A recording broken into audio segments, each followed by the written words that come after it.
see that we have 9:30, so why don't we go ahead and begin. Let me introduce myself. So my name is DiLellio. The topic of this presentation is a tablet-based interactive e-textbook for business statistics. The business statistics is one of the areas that I teach in the Graziadio School, actually in the Bachelor's of Science in Management program.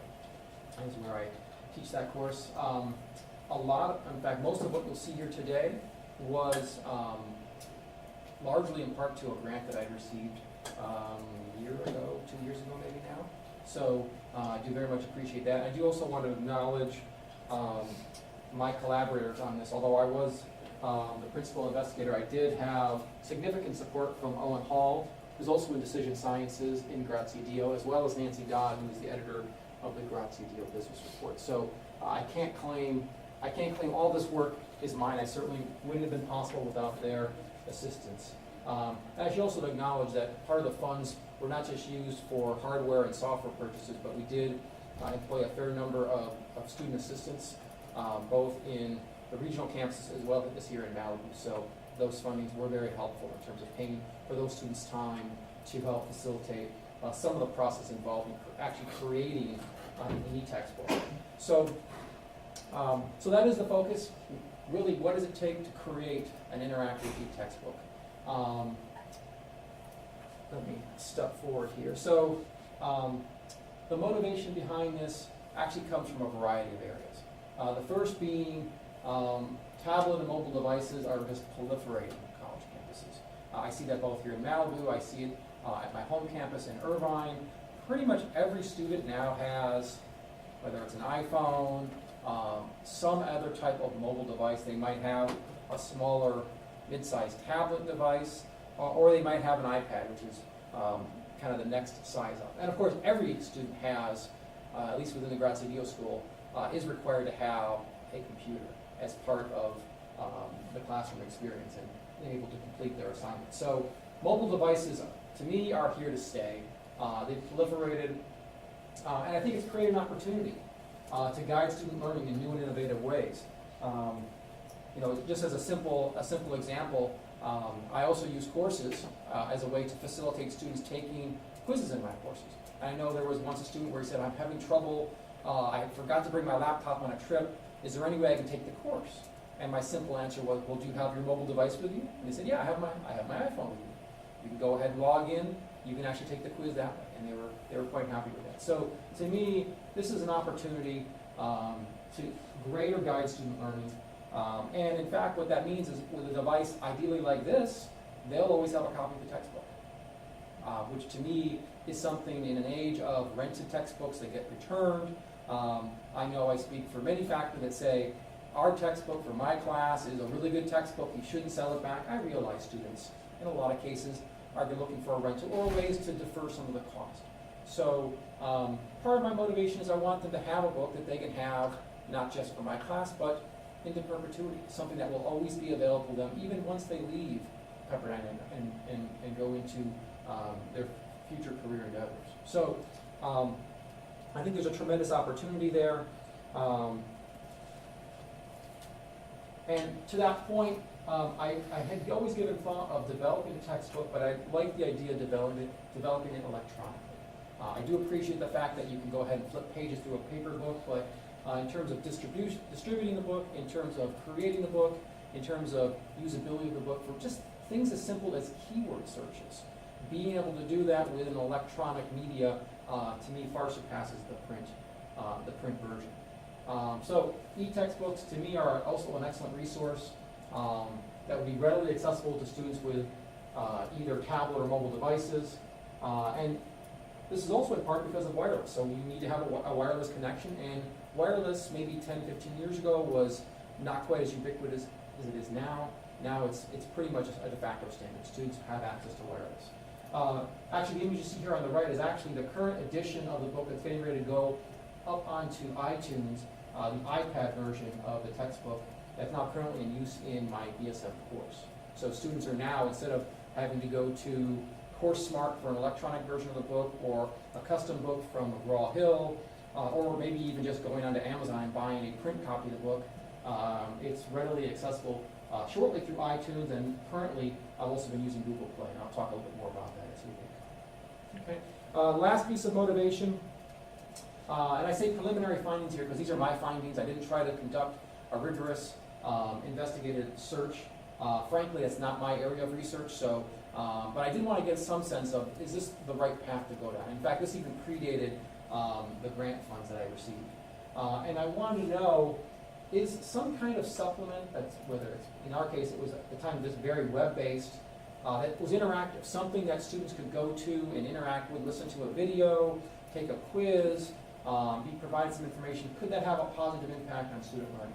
And the preliminary findings I had from that said, yes, it absolutely can. It's not going to be a guarantee, and there are certain assumptions that went into what led me to this conclusion, but this was, to me, very encouraging. What it tells me is that if there are other avenues of reaching students, and those other avenues can be done electronically and to help enhance the learning, those are worth investigating. So those are my three major points of motivation.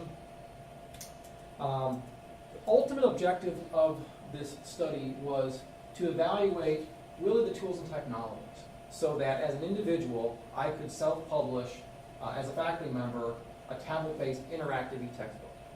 Now that's a lot of words in there, and I put those in there intentionally. So tablet-based, I really was initially targeting either an iPad or something like an Android device. That was my original plan. I've actually had some changes just based upon some of the methods I've used in the classroom, but ultimately that was my initial goal.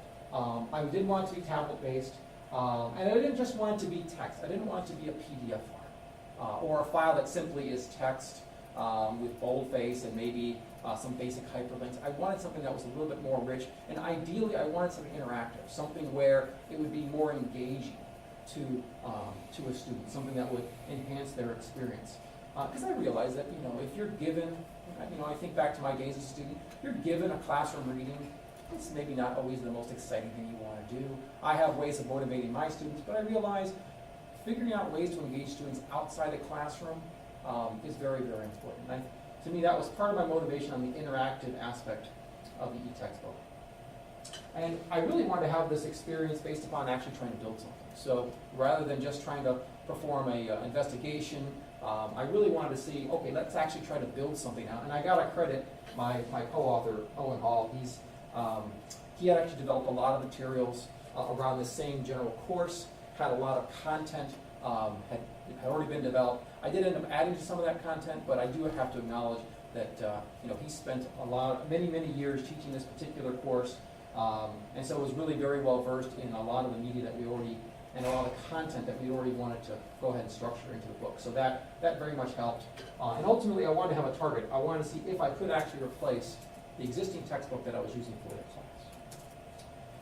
So that was the objective. I do want to actually highlight, I always like to highlight, why are you here, right? What's the benefit of this? I will then get into all the details, but a few of the key findings, really what I found was best practices, because I think depending upon the faculty member's need and your preferences, you could potentially go one way or another. And I thought this would be a good way to share that through a set of best practices.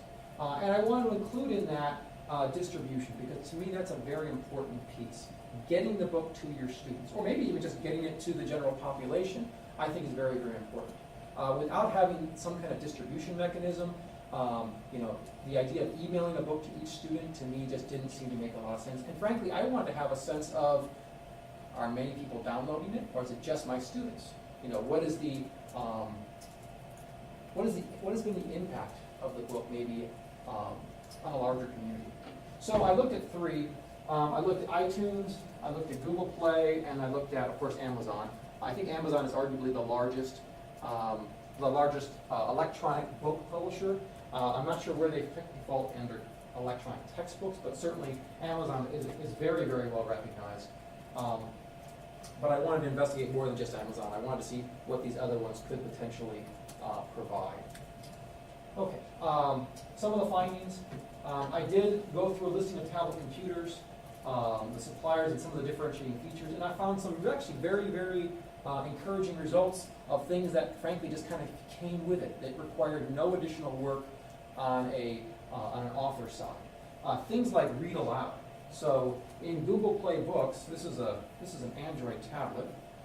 In Google Play Books, if you publish your book on Google Play and distribute it, it has a very nice feature, which is, they call it read aloud.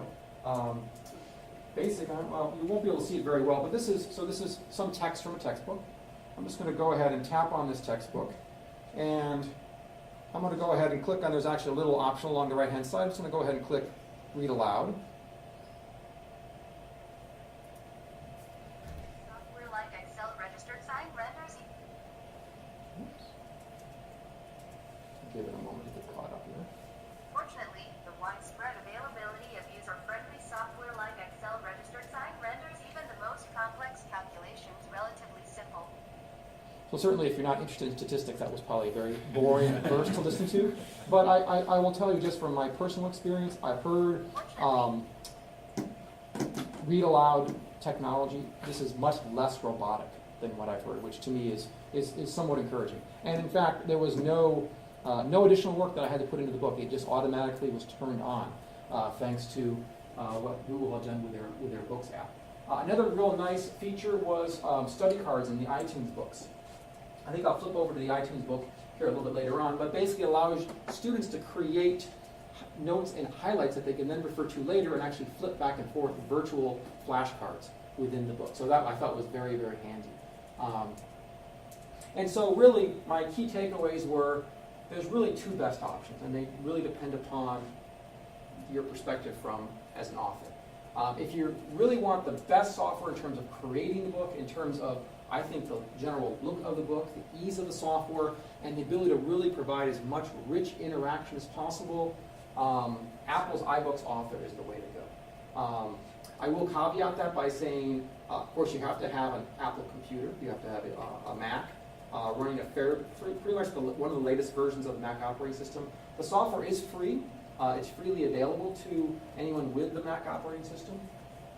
And there is a little bit of a learning curve, but I will argue it's really not much more than a kind of a typical word processing program. And it does actually allow for even more advanced features, if that's of interest. And I will actually demonstrate what that looks like here coming up. The big limitation here, unfortunately, is that if you publish using this software, you get all the richness on the iPad, but on the iPad only. Now that does now include the iPad mini, but it does not include the iPhone. The iPhone 5, I should say. So this is a 5. I have not heard any news about whether the 6 will support it or not. I suspect they might, because you're going to have a larger screen than you have on the 5, but that still remains to be seen. And that would also require, from a faculty perspective, that every student has an iPad. And that's a pretty big request, at least from the courses that I teach in Graziadio, to ask every student to have a dedicated iPad for the class. So I've actually chosen for implementation in my class not using this option. As much as I like it, as much as I think it brings, as easy as it is to use, I've actually gone with a different option, which is there's an open source standard called EPUB. You can think of this as like a .doc file. This is a .epub file. And what this allows you to do is pretty much publish on any electronic book platform. That's Kindle, that's Google. You can even publish on Apple, but you don't get the same kind of the same free advertising that you get if you use the iBook Author software. But it does create a much more ubiquitous access to your book. I can actually see the single version of my book on my phone. And so it offers a lot of great features. In fact, I'll back out of here. You can actually see the version of my book, which is not showing up anymore. Let's see if I can't. There we go. So this is actually a version of the book through a web browser. And in fact, this is actually the option I've been using for my class, because I realize that, again, even requiring any tablet, for that matter, is an additional requirement on my students. And I do like to be sensitive to levying additional requirements on them. So a lot of times they just will access the book through a web browser. And as you can see, even through a web browser, they're able to do things like, here's the mean. So they can go ahead and click on the mean, and they can see very quickly. It's a measure of tendency, so it has things like a glossary entry that you can create. It does have some basic equation editing, basic equation formatting. The interactive piece, unfortunately, is only supported through basically an external web server. And so as an example, I typically put short video snippets into the book. Here's the video snippet, but as you can see, what this will basically do is it will open up another web page, which is on YouTube. Okay. So it is still providing interactivity, but I would say it's not quite as clean of an interface as you would get from the Apple version on the iPad. Here's a little descriptive statistics quiz, a little video quiz that you can take. Again, a level of interaction to provide the student, not as clean as what I'm going to show you on the iPad. Okay. Let's see if I can't get this back up. Okay, so those are really the key findings. I mean, if there was anything that I really would want you to take away from an author perspective, it's one of these two, and it's really going to come down to how you want to ultimately have students receive the book. Now I kind of just want to get into some of the details. I'm going to go a little more quickly. I will tell you that the case study that I wrote up goes through this in much more significant detail. So I will refer you to that, and I'll also make sure I leave time here for question and answers when we're done, as well as a brief amount of time to run a short demo on the iPad. So background, some features of what would go in an interactive textbook. I'll actually dive into some more of those specifics. Some of the software development that would be involved as an individual author, how you could distribute, and some of the conclusions. So this is simply to say, I think we're all familiar with PDF. PDF is certainly a great format, but really I was looking for something that could be easily distributed and interactive. PDFs have some limited capability to provide interactivity, but I was looking for something that would be much more robust, something that would be looking more like something on like an app store, or more like an app type approach. Okay. So a little bit of background. These were the three I looked at: iTunes, Google Play, and Amazon Kindle. Obviously these are major players. These are not small companies. I did notice as I was looking at different ways of creating the book, there are certainly a lot of smaller players that create kind of custom apps.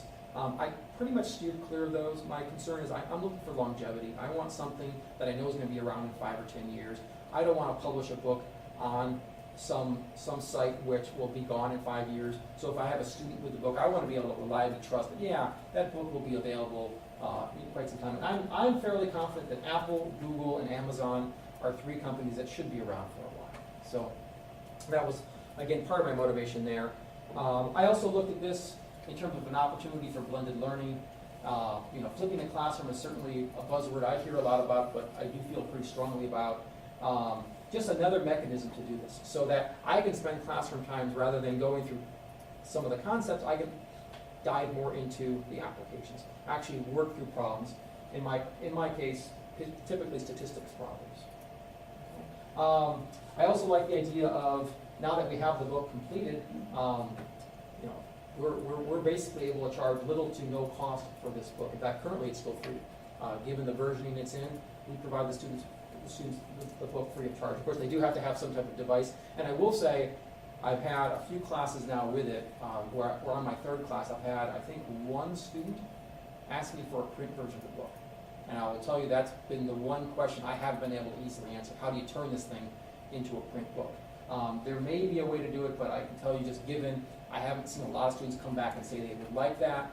And then, of course, there would be an associated cost. I can't say I pursue that, but it's been what I found to be a pretty useful mechanism. I don't think most students would argue about having a free resource as opposed to going out and spending potentially hundreds of dollars on a textbook. Our other motivation was, and this also especially came from my co-author, is in a lot of cases we have our MBA students coming back, and they should have learned at some point things like a binomial distribution, a Poisson, a normal distribution, things that are, at least from a decision sciences perspective, we think should be pretty foundational. But in a lot of cases, our MBA students are coming back, they're fully employed, they're coming back at night, and maybe they haven't seen these concepts for a while. So this is another nice way just to give them a little bit of a refresher, a review of some of the theory, so that when they get into our core quant classes at the MBA level, they've got a little bit of additional help there. So good opportunity. This was this is the one chart that I'll show that I believe provides some preliminary evidence of the effect of interactive elements in asynchronous learning. What this represents is this is a number of students that I had in class. So I had a total of 88 students. I offered them the ability to go online and use an interactive supplement in order to prepare for the final exam. And so what I asked them to do is, while you use this material, it was actually even pre-development into the book, provide me and my co-author some feedback. If you see a typo, if you think you should add a different feature, give us some feedback. And based upon that, I was able to see who had looked at the book and who had not. Now, I couldn't tell right away who provided more. I mean, I did see roughly how much feedback I was getting, but I didn't know right away. There might have been a student that looked at it that didn't tell me they looked at it. So, assuming that those numbers are fairly small, I was getting close to a 50% participation rate in reviewing this online supplement. There's probably a little bit of bias in this sample, simply because to review the supplement, if I did receive written feedback that was significant enough, I did throw in a couple bonus points to students. And I will tell you, in terms of affecting their grade, it was very small, but students are often interested in that, and it's possible that the students that pursued getting those bonus points might have been the slightly better students. It's hard for me to say. But what I was able to see was, if they did provide you that feedback, if I looked at how their score changed from their midterm, which did not have this supplement available to them, to the final, when it did have it, I generally saw a positive increase in their exam score. So to me, that is some indication. Again, this is not my area of research. I suspect I've made assumptions in here that could be somewhat flawed. But to me, this was encouraging. This to me said there might be something really here. Okay? And I should say the exams, I give a midterm and final. That's half of their grade. So it's certainly large enough stakes where for those that were spending this extra time, if they wanted to see an improvement based upon how they've done the midterm, this was a good way to potentially do that. So there was our motivation. Some pros and cons, and this is not actually just of interactive e-textbooks, but of self-publishing in general. So you can certainly update versions more rapidly. I can actually update really almost on a daily basis on Google Play if I really wanted to.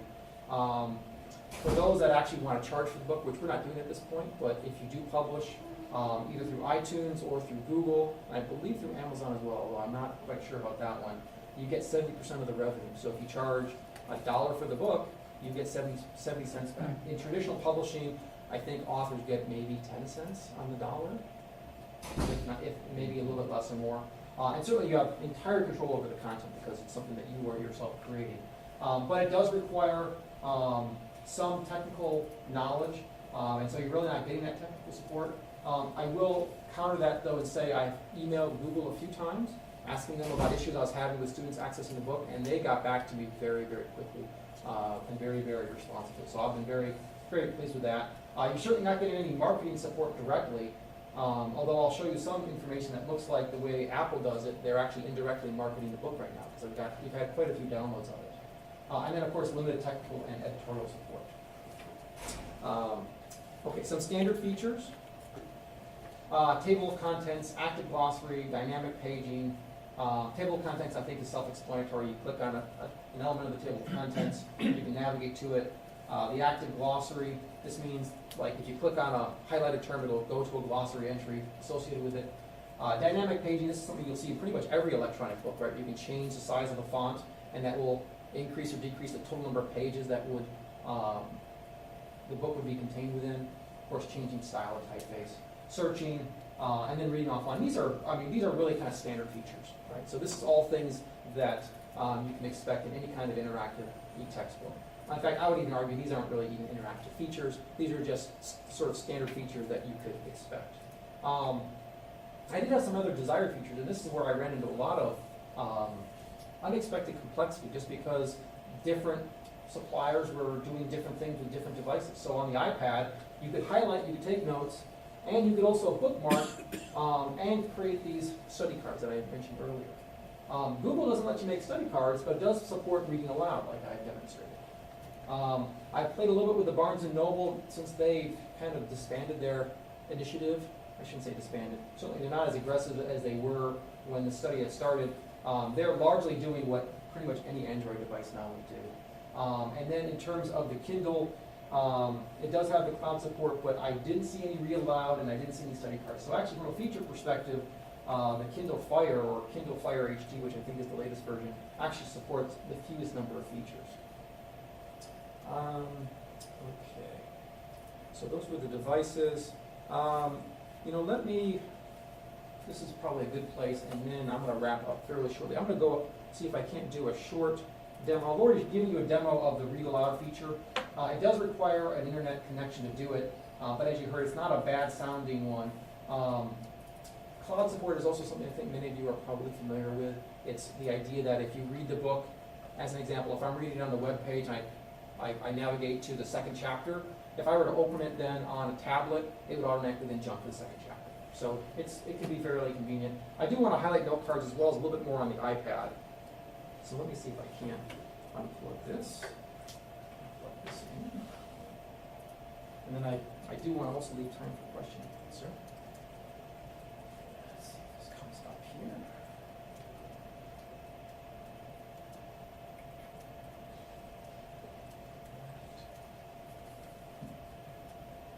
Okay, so we've got so here's actually the book.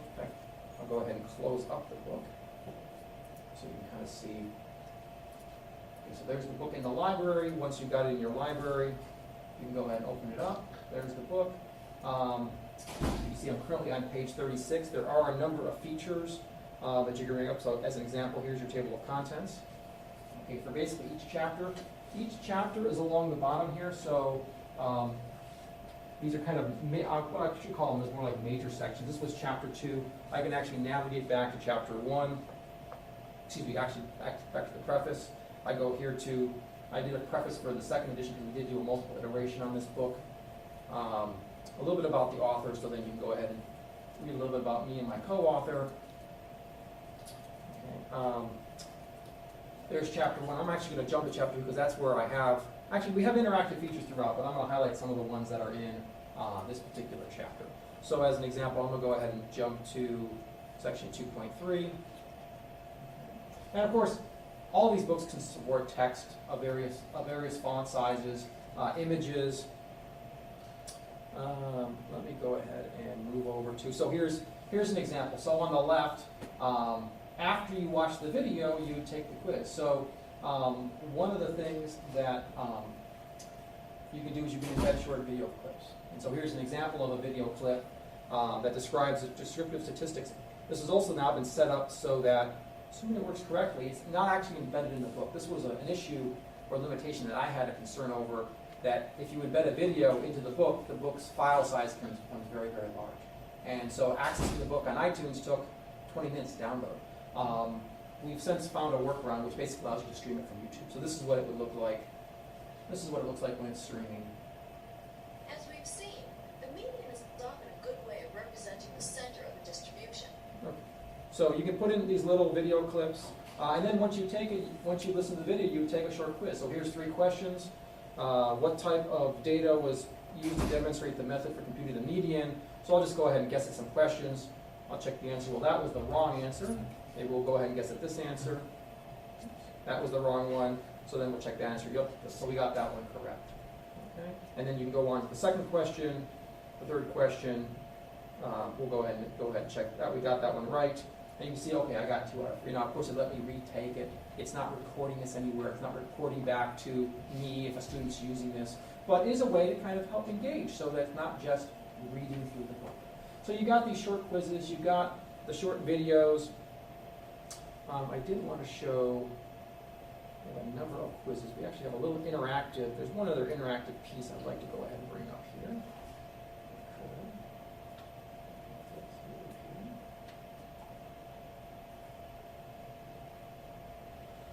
Yeah, so so here's actually an example of if you want to do sort of like a matching exercise. So what does the sample mean?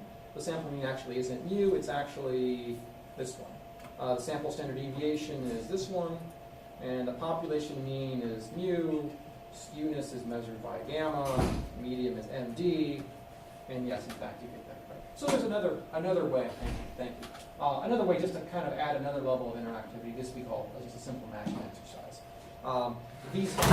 These features are not available, unfortunately, on the Google version. You pretty much have to host these external on a website. Again, kind of the upside of putting it onto the iPad can then support it because of the software used to develop it. So I think with that, I'm going to start wrapping up because I know we're going to be running out of time here shortly. So let me just switch back to here, and then I'll provide some closing thoughts, and then I do want to provide some time for question and answer. Okay, let's see. Go back in here. Okay, we talked about the short audio and video clips, matching exercises, multiple choice quizzes. All provides a nice level of interactivity. Here is a little bit of a summary of the software and accounts you need, the operating system, the development tools. Again, I think I would refer, for anyone who's getting more serious about it, take a look at the case study. I think it provides a lot of detail. I actually want to close off on talking about the distribution mechanism, which is how you get this information out. I'm sure many of you are familiar with iTunes. The software is called iTunes Producer. Once you have the file that comes out of the software on the Mac, you upload it through iTunes Producer. You provide some additional metadata like information about yourself, how much you want to charge for the book, things like that, and then you upload a preview, and then pretty much anyone with an iPad can access it on iTunes. It's a little bit more convoluted for the Google Play book because you upload it to Google Play, but then you've got to basically host on some type of external website the quizzes, the matching, the videos, and the like. So the upside there is that not only can you access it from a tablet, but also from a laptop computer. And then similar for the Kindle, the difference with the Kindle is you actually do have to do a conversion, but it's conversion that comes right off of the software that is also used on Google. So this is the thing that I found a little bit surprising. This is what I'm going to close on. Because of what Apple, I believe, is trying to do in terms of selling additional iPads, they made the software for authors free to create these interactive books. And if they see that they're of one that maybe doesn't really show up prominently within their textbook area, they're kind of giving some free advertising. So this is actually a short snippet of about a year's span of downloads. And so this is our book from 2013, and we're averaging kind of in the few hundred a month range. I think we're at over 5,000 downloads now. So I'm not convinced that everyone loves statistics that much. I do think it's a great topic to look at, and I think the interactivity is nice as well. But I also have no doubt the fact that we're not charging for it is probably encouraging those to download that maybe wouldn't have otherwise. So, but a very nice dashboard, a very nice way to see how many people are accessing it. In fact, you can do this across regions, different parts of the world, et cetera, et cetera. So some conclusions. We evaluated the technology to bring this to a tablet device. This is what the page looks like on Apple for their textbooks. In fact, they've got some very, very sophisticated interactive textbooks from the major textbook suppliers like McGraw-Hill and Pearson.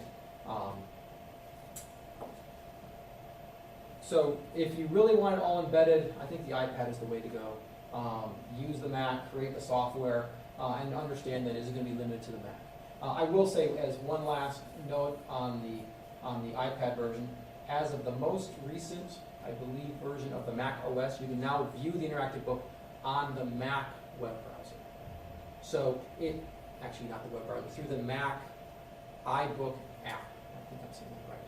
It still requires, though, a Mac. So yeah, you no longer just require an iPad, but now you require someone to have a Mac, which is, from a price perspective, even a little bit more expensive. So it's still to me, that's a limitation in terms of distribution, unfortunately. So the other alternative would be consider hosting them on a website, and then you can pretty much deploy it across any kind of device that you want. Some future efforts. The software is continuing to evolve. I have no doubt that the software will continue to change and hopefully get more user-friendly. Kindle has another proprietary option which I only glanced at and due to time didn't really get into, but that might be another option. And it might be interesting to start looking at how much this interactive textbook is actually having an effect on my students. I'd like to think that my students are actually scoring higher I try to maintain a certain level of consistency each time I teach the course that uses the book. And so now that I'm pretty much in full use of the book, and are now on the third class that's using it, it'll be interesting to see, am I seeing, hopefully, grades going up, students performing better due to this additional support. So I think with that, I'm done. I believe we have about 10 minutes remaining, so I think that's a good time if I can answer any questions, if there are any comments. Please. I do have a question, James, about the externally hosted quizzes. And I'm sorry if you answered this and I just didn't catch it, but did the Sigil software allow you to create those within it, or did you have to use another app to create those? Yeah, quizzes? so unfortunately, I didn't really get into that. It did require, not so much an app, but it did require me to purchase some HTML5, HTML5 snippets from, I think it's called eLearning Brothers. It's in actually the report if you want to see the details, and that allowed me to basically customize and create these interactive quizzes online. My co-author also had some interactive quizzes through his previous version that was fully online that he basically chopped out and put them on, and I don't remember the software that he used for that. The one issue we had was some of the quizzes that he had previously used were Flash-based, and most of these mobile devices no longer support Flash. So that was the biggest issue, and that's what led us to an HTML5. But that did require a little bit of actually going in and doing a little bit of HTML code. But I will say, if anyone's ever looked at HTML code, we're not talking about anything that's incredibly intensive. It was actually fairly straightforward, so it wasn't too bad. But great point. It's not in part of the Sigil software. It's actually something you have to do entirely independent, unfortunately. And once those HTML5 pages or snippets or whatever are created, did you host those at Pepperdine, or did you have to pay for hosting No, from the vendor who does the quiz software? Actually, I think they were actually willing to host it for us, but we were able to find servers on Pepperdine servers to host them. In fact, I should credit Baron Williams. He was the one to help institute it, and I'm sure there are individuals in this room that may have also been involved in that, enabling that. So, but yeah, we're able to host on a Pepperdine server. Good, thank you for that question. Did that answer your questions? Yeah. Good. Please. If you talked about the positives or pros and cons of developing on different platforms, how difficult would it be if, say, you started developing in Sigil or something in the EPUB format for kind of the broad scope, and then took a lot of at least the textual content, brought it into something like an iBooks author, and then added the additional interactive elements there? There's not like a copy paste really? Yeah, that so, works? and I will have to credit my graduate students that helped us largely do that activity. It was literally copy and paste. The format's a little different, I gotta unbold that. We spent a good chunk of our funding that we received on this grant doing that translation, because we had our beta version before we'd even received the grant on the book. I then updated it and added a lot of content for my class. That was all done in Sigil. Then, when that was done, we said, well, let's get it back into the iBook author version, which took 12 weeks of a graduate student's time, 10 hours a week. Wow. So if there was just a button you could push that would flip it, that would be wonderful, but it's not, unfortunately. They're completely separate Now, like the text and pictures, yeah, it's just copy and paste, copy and paste. So that's fairly straightforward.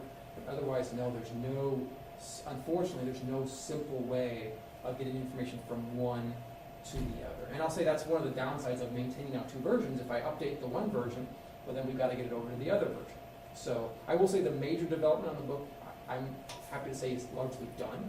It's at a point where I'm comfortable enough and the quality's there for it to be used in the classroom. Every so often we still find a few, there's a misspelling there, or this link isn't working there, but for the most part I think we've driven out a lot of those issues. So, but yeah, unfortunately I really wish there was a way. And I understand why the competitive markets are operating like this. Apple wants to sell more iPads, so they don't want you to use this to create a book that then sells more of these things. Right? So I understand it, but it is a bit problematic for authors. Good. Any other questions that I can answer? Jim, in the process, did you identify any enhance compatibility in terms of an ebook with an online course? Were there any attributes of an ebook that you, I know that wasn't your focus at all, but I was just curious if you saw any attributes of an ebook that might enhance an online course. Yeah, it's a good point, because when I initially fielded the book, we actually were doing a Flex BSM program. And that wasn't fully online, but we had basically Saturdays. In fact, I have a former student in the back of the room who was in the class. So I can't say that was the strong consideration for it when I was creating it, but I would imagine there are probably some benefits to the online piece. If even at the least you could say, here's how you get the book, and you no longer need to go to a bookstore or go to Amazon, you can just pretty much click a link, access the book, have it in your account, and start reading right away. Maybe that's maybe the most obvious attribute. And to be fair, I also haven't taught in the online program, so there may be reasons or things that the textbook could help that I'm just not aware of. I was just thinking about some of the interactive features might be very, very effective in enhancing the online course. I would imagine it. I would imagine it would, but again, I don't want to overstretch my experience and knowledge since I haven't taught online. I am pretty well convinced just from some of the evidence that it seems like it does help create better engagement. Because I do believe it is helpful for students to go off and read the book. One of the philosophies I have in my class is that when they're done with my class and many other classes, they're still going to be lifelong learners. And something that's interactive should help encourage that. And so things like statistics, this is a fairly well, especially at the level I cover in the book, is pretty foundational material now. This is not anything that's terribly advanced. Being able to refer back to that and have a resource, I think, is important, and then be able to potentially extend that, I think, is also important. So being able to pick up a book and read it and be able to make sense of it is I think, a very valuable skill. And if adding some level of interactivity helps the students do that a little better, I feel pretty strongly that that's a good thing that we should be doing. Good. Any other questions that I can answer?